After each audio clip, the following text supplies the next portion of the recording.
لو تناهيتم إلى سر الحياة وصنعتم كائنا حيا نرى. آپ لوگ کہتے ہیں کہ دین کی دعوت نرمی سے پیار سے دو, دین ایسے پھیلے گا. سوال یہ کہ پھر نبی نے صحابہ سے جنگ و جدال کیوں کی؟ کیا دین غالب کرنے کے لیے نہیں ہے؟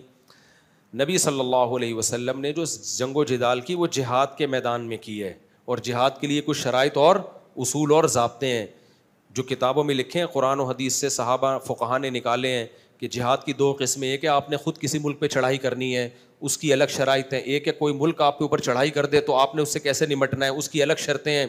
تو ہم جو بات کر رہے ہیں لوگوں سے محبت کی, پیار کی, یہ میدان جنگ میں نہیں بات کر رہے, ہم نارملی بات کر رہے ہیں. یہاں کوئی بم رکھ کے تھوڑی بیٹھے ہوئے اڑانے کے لیے, یا ٹی وی میں جب کوئی اسکالر آتا ہے ٹاک شاک میں اور وہ ناک پہ مکھی بٹھا کے یاں کر رہا ہوتا ہے, تو ابھی تو کیا جیب میں بم رکھ کے آیا ہوا ہے, کیا جہاد کرنے آیا ہوا ہے یا یہاں ڈیبیٹ کرنے آئے ہو؟ نہیں یاری میرے خیال بات. تو تبلیغ کا جو اصول ہے وہ محبت ہی ہے.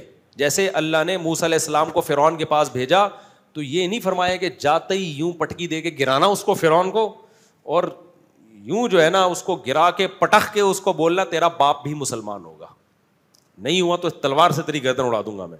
وہ دعوت کا میدان تھا, اس میں اللہ نے موسیٰ علیہ السلام کو فرمایا اتنا بڑا ظالم ہے لیکن آپ دائی بن کے جا رہے ہو, آپ مجاہد بن کے لڑائی کرنے کے لیے نہیں جا رہے. تو دائی کا اصول یہ ہے قولا لہ قولا لینا, آپ نے نرم انداز سے بات کرنی ہے. تو ٹیلی ویژن پہ جو اسکالرز آ رہے ہیں وہ مجاہد بن کے نہیں آ رہے, اگر آ رہے ہیں تو دیکھو ان کی جیب سے بم نکلنا ضروری ہے, کیونکہ مجاہد کے ہاتھ میں بم ہوتا ہے, پینٹ میں اس کی پسٹل ہوتی ہے, ایک ہاتھ میں تلوار ہوتی ہے, سمجھتے ہو, پھر ڈھال ہوتی ہے بموں سے بچنے کے لیے یا تلواروں سے. تو جتنے اسکالر آ رہے ہیں نا جن کو میں نرمی کی تبلیغ دے رہا ہوں, آپ پوری پراپر تلاشی لو, ایک پٹاخہ بھی نہیں نکلے گا ان کی پینٹ سے. تو تمہارے پاس ہے پٹاخہ بھی نہیں, نہ ان کے گھروں سے نکلے گا, اور نکل گیا تو ایجنسیاں اٹھا کے لے جائیں گی ویسے بھی, ٹھیک ہے نا, چھوڑیں گی نہیں, وہ یہاں تک نوبت ہی نہیں آنے دیں گی. تو اس لیے جب آپ دائی بن کے آئے ہو تو آپ کے لہجے میں کیا ہونی چاہیے؟ محبت, نرمی, رسپیکٹ, عزت, جو نبی صلی اللہ علیہ وسلم نے مشرکین مکہ کے سرداروں کو بھی دی ہے. اور اللہ نے موسیٰ علیہ السلام کو حکم دیا کہ فرعون کو نرم لہجے میں بات کرنی ہے. تو دائی کا الگ اسٹائل ہوتا ہے, مجاہد کا الگ. تو آپ مجاہد بنو, لیکن مجاہد بننے کے لیے پھر وہ اصول ہے جو مجاہد بننے کے ہیں, پھر وہ شرائط ہیں. آپ کام باتیں مجاہدین والی کر رہے ہو اور کپڑے دائیوں والے پہنے ہوئے آپ نے, صحیح ہے نا, تو پھر یہ دونوں میچ نہیں ہوتی ہیں آپس میں. تو ہم یہاں بم لے کے تھوڑی بیٹھے ہوئے, ہم تو محبت سے لوگوں کو 4 شادیوں کی ترغیب دے رہے ہیں. اگر میں مجاہد ہوتا, میدان جنگ میں 4 شادیوں کی ترغیب دیتا تو بم رکھ کے دیتا. میں کہتا کر رہا ہے دوسری, یا یہ بم رکھوں, آپ کا باپ بھی 4 شادیاں کرتا. تو آپ ایک طرف ہو جاؤ, ہم تو دعوت دے رہے ہیں, تبھی سے سمجھا رہے ہیں بھائی کر لو, بیوہ عورتوں کو ٹھکانہ ملے گا, غریب عورتوں کو ٹھکانہ ملے گا. اور میرے کتنے دوست اتنے ڈھیٹ ہیں, ایک بھی نہیں کی اب تک, ان کو بھی میں تانے نہیں دیتا, نہ طنز کرتا ہوں. وجہ اس کی ہے کہ بھائی ہم دائی ہیں, ہم ٹاؤنٹنگ تھوڑی کریں گے, طنز تھوڑی کریں گے. ان کے کیا مسائل ہیں, ہو سکتا ہے ان کے کوئی مسئلہ ہو, کوئی مالی لحاظ سے مسائل ہوں یا کوئی گھریلو مسائل چل رہے ہوں, تو چھوڑ دو اپنے حال پہ. ملتے ہم سب سے ہر طرح سے ملتے, چرسی بھی آتے ہیں ہم سے ملنے کے لیے, ہیروئن چی بھی آتے ہیں. تو میں تو نہیں کہتا دفعہ ہیروئن پیتا ہے, یہ اسٹائل دائی پہ جچتا نہیں ہے. اسی سے یہ بھی جواب ہو گیا, مفتی صاحب ایئرپورٹ پہ آپ سے لبرل انٹیاں ملنے کے لیے آتی ہیں, آپ ان کو ڈانٹتے کیوں نہیں کہ کیسا ڈریس پہنا ہوا. بھائی صاحب ہم پولیس میں نہیں ہیں, ہم دائی ہیں. ہم محبت سے کہہ دیں گے کہ سسٹر آپ سر پہ دوپٹہ رکھ لیں گے تو ثواب زیادہ ملے گا, اور وہ بھی موقع دیکھ کے, کیونکہ وہ بھی دوپٹے پہ بیان سننے نہیں آ رہی ہوتی, وہ اپنا کوئی مسئلہ لے کے آ رہی ہوتی ہے.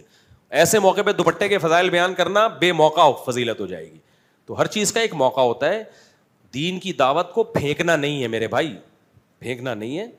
دائی کا کام ہے اس طرح سے دعوت دے کہ لوگ دین کے قریب آئیں, پھینکنا نہیں ہے.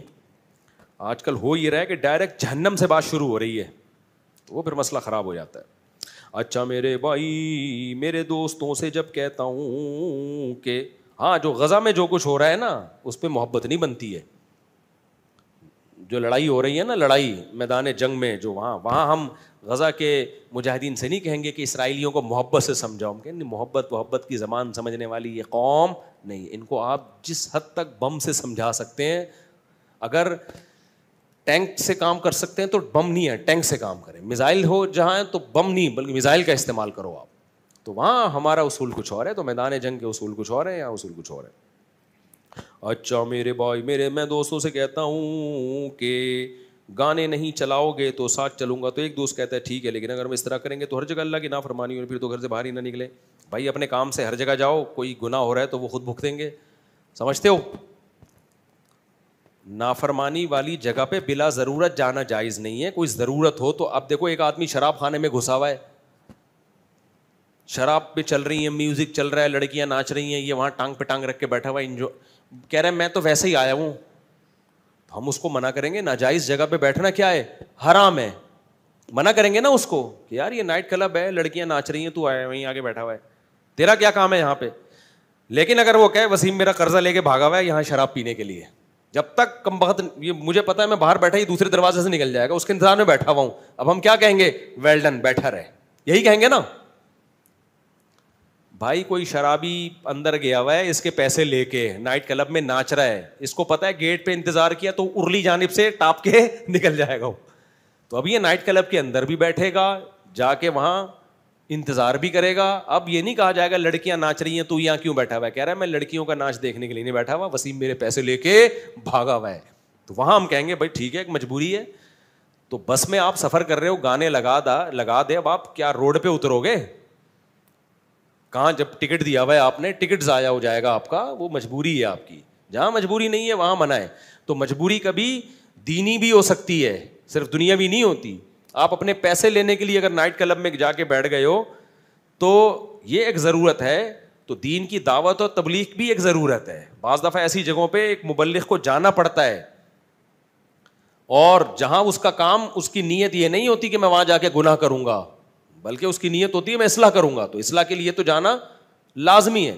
ایک دفعہ مس گیدرنگ تھی کسی یونیورسٹی میں, لڑکے لڑکیاں اکٹھے بیٹھے ہوئے. میرا شروع میں, اب تو لوگ اعتراض نہیں کرتے, پہلے بہت اعتراض کرتے تھے. میرا بیان تھا یونیورسٹیوں میں تو ویسے ہی ماحول ہے نا, اتنی نیک لڑکیاں ہوتی کہ ادھر برقعے میں بیٹھی, اور اتنے تو پھر بیان کی ضرورت ہی کیا تھی وہاں پہ بھائی. پھر ہم کہتے ہیں تو ہم سے زیادہ نیک ہے ماشاء اللہ, ایک ادھر منہ کر کے بیٹھی ہوئی ہے اور ایک ادھر منہ کر کے بیٹھی ہوئی ہے, تو ان کو کیا بیان کی ضرورت ہے. تو اس میں لوگ اعتراض کر رہے ہیں, ایسا ماحول میں آپ گئے. تو میں نے کہا میں کو اس ماحول میں انجوائے کرنے کے لیے نہیں گیا, ہم اس ماحول میں ان کو تبلیغ کے لیے گئے ہیں. اور تبلیغ میں یہ بھی ہے کہ یہ غلط ہے, لیکن اس غلط کو بیان کرنے کے دو طریقے. ایک یہ کہ ڈائریکٹ جا کے کہہ دو غلط ہے, یہ پھر منہ پہ کہنا, یہ انسان اس کو دل پہ لے کے جاتا ہے, اصلاح نہیں ہوتی. ایک طریقہ یہ ہے کہ ان کو مذہب کی محبت دل میں ڈالو. پہلا اسٹیپ یہ ہے, جب مذہب کی محبت آئے گی آہستہ آہستہ, کہتے ہیں نا یہ جزیرہ بھی بالآخر زیر آب آ ہی گیا. سمندر میں کچھ سوکھے ہوئے جزیرے ہوتے ہیں, آہستہ آہستہ ان میں بھی پانی آ جاتا ہے. تو فنکاراؤں کو, اداکاراؤں کو دین کے قریب لانے کا طریقہ الگ ہے, اور جو پہلے سے تو دین سمجھتے ہیں ان کو تو چماٹوں سے بھی لایا جا سکتا ہے. تو ہر ایک کا طریقہ الگ ہوتا ہے. جن کو یہ پتہ نہیں ہوتا وہ پھر علماء پہ اعتراض کرتے ہیں, حضرت یہ کہ میں ٹیلر ہوں. وہ جو مولانا طارق جمیل صاحب نے نہیں کسی اداکارہ کے سر پہ ہاتھ رکھ لیا تھا, وہ کتنا بڑا اسکینڈل بنا دیا. بھائی ساری دنیا کے سامنے اس کے سر پہ ہاتھ رکھ رہے ہیں, تو اس میں کیا تم بدگمانی کر رہے ہو, اور سر پہ بھی اس کے چادر ہے. یہ تو میں کہتا ہوں خدا کی قسم ان کا حوصلہ ہے یار, کہ اتنے بڑے لیول کا آدمی اپنے مقام سے اتنا نیچے آ گیا.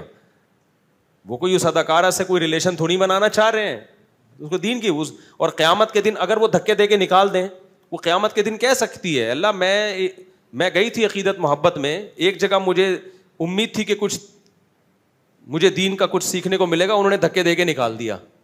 تو پھر کیا جواب تھا مولانا طارق جمیل صاحب کے پاس؟ تو سارے دھکے دے کے نکال رہے ہوتے ہیں, کوئی ایک تو شکر ہے ہمیں ملا ہوا ہے نا جو دھکے نہیں دے رہا ہوتا, اور ان کی نیت بھی خالص ہے. ہمیں بھی پتا ہے کہ کوئی کیریکٹر پہ آج تک مولانا طارق جمیل صاحب کے کیریکٹر پہ کبھی انگلی الحمدللہ نہیں اٹھی ہے. اللہ بچا کے رکھے. ہوا و حرص والا دل بدل دے, میرا غفلت میں ڈوبا دل بدل دے.